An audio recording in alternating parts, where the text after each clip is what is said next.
তোর আবার কি হলো? কে অপমান করেছে তোকে? ফারহা একবার বান্ধবীদের দিকে চোখ বুলিয়ে নিল, কারণ আবরা স্যারের কথা বললে নির্ঘাত তাকে নিয়ে হাসাহাসি শুরু করবে সবাই। তবুও হাত কাচুমাচু করে বলল, কে আর? তোর সেই গুণধর ভাই। একটু বিপদে পড়ে তার রুমে ঢুকেছি, এতে কি এমন মহাভারত অশুদ্ধ হয়ে গেল? ফারহার কথায় মুখ চেপে হেসে উঠে আইরিন, যেন এক মহা জোক শুনেছে সে। তারপর হাসি থামিয়ে বলল, তুই ঘুরে ফিরে ভাইয়ার উঠানে কেন আছাড় খাস? আর তুই জানিস না ভাইয়ার রুমে আমরা ব্যতীত ঘরের বাইরের কোনো প্রবেশ নিষেধ? ফারহা একটু রেগে বলল, আমি কি জানতাম নাকি বাড়িতেও তোর ভাইয়া তো রুলস নিয়ে চলে? আইরিন আবারও হেসে বলল, ভাইয়ার অনেক রুলস আছে, ওগুলো না জানলে কি হবে ভাবিজি? না হলে তো পরে দেখা যাবে সারা জীবন ভাইয়ার হাতে মার খেতে হবে। আইরিনের কথায় হা হা করে হেসে ওঠে সবাই, যাতে রাগটা আরো বেড়ে গেল ফারহার। আইরিনের দিকে চেয়ে বলল, কানের 3 ইঞ্চি নিজ বরাবর একটা কষিয়ে খেলে তখন মজা নেওয়া বের হয়ে যাবে তোর। আর ভাবি ডাকছিস কাকে? আমি কি তোর ভাইকে বিয়ে করার জন্য বসে আছি নাকি?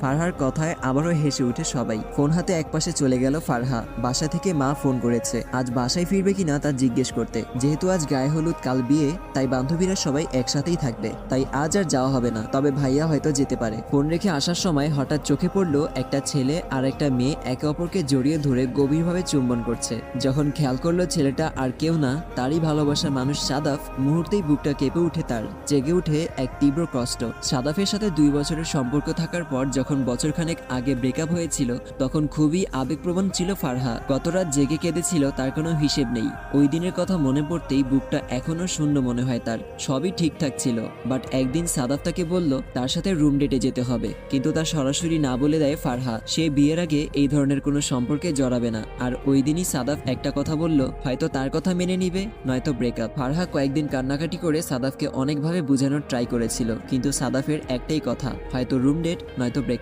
পরে অনেক কষ্টে নিজেকে শক্ত করলো ফারহা। সাদাফের দেওয়া 2টা অপশন থেকে ব্রেকআপটাই বেছে নিল সে।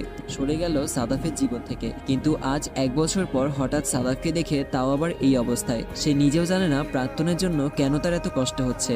সে তো একটা ফ্রড, তার জন্য কষ্ট হবে কেন? চোখে জল অনুভব করতেই ওয়াশরুমে গিয়ে পানি ছিটিয়ে নেয় ফারহা।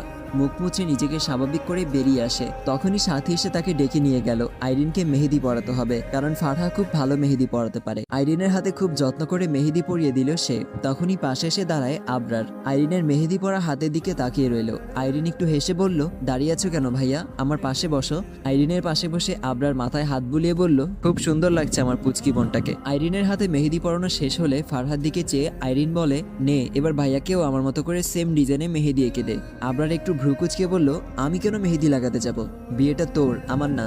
আইরিন একটু ঠোঁট ফুলিয়ে বলল, ছোটবেলা থেকে যা করেছি দুজন একসাথে করেছি না। তুমি যা করতে আমি তাই করতাম, তুমি যা খেতে আমি তাই খেতাম। এখন আমি মেহেদি লাগিয়েছি, তোমাকেও লাগাতে হবে। আবরার আরেকটু ভ্রুকুচকে বলল, সবই যদি ভাগ করিস তাহলে বিয়েটা একা করে নিচ্ছিস কেন? আশেপাশের বান্ধবীগুলো হেসে উঠে আবরারের কথায়। আবরার একটু লজ্জা পেল। বোনের সাথে দুষ্টুমি করতে গিয়ে নিজের বিয়ের কথাও মুখ ফুসকে বেরিয়ে গেল। আশেপাশের হাস্যকর পরিবেশ দেখে রাগী দৃষ্টিতে তাকায় আবরার। মেয়েগুলো চুপ হয়ে যায়। কথা ঘুরাতে আবরার বলল, আচ্ছা ঠিক আছে, বোনের ইচ্ছা পূরণে আমিও মেহেদি লাগাতে রাজি। বলেই হাতটা একটু সামনে বাড়িয়ে দেয় আবরার। মনে মনে আইরিনের গুষ্টি উদ্ধার করে ফেলেছে ফারহা। একটু আগে এত কথা শুনে এই লোকটার হাতে মেহেদি পরানোর বিন্দুমাত্র ইচ্ছা নেই তার। আর এমনিতেই লোকটাকে দেখলে ভয়ে বুকটা ধুকধুক করে। আর ওই আইরিন শাকচুন্নি কত সুন্দর বুঝিয়ে বসিয়ে দিল মেহেদি পরাতে। এত ঠেকা পড়েছে নাকি আমার? ফারহাকে একটু আগে করা অপমান যেন মুহূর্তেই ভুলে গেল আবরার।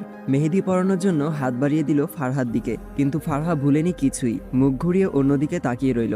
আইরিন ফারহার কাঁধে আলতো ধাক্কা দিয়ে বলল, কিরে কোন ধ্যানে আছিস? সেম আমার ডিজাইনটা ভাইয়াকেও এঁকে দিবি। নিরুপায় হয়ে মনে মনে আইরিনের গোষ্ঠী উদ্ধার করতে করতে এক হাতে আবরারের হাতটা ধরে অন্য হাতে মেহেদি আঁকা শুরু করলো ফারহা। আঁকার সময় আইরিন তাদের দিকে এক দৃষ্টিতে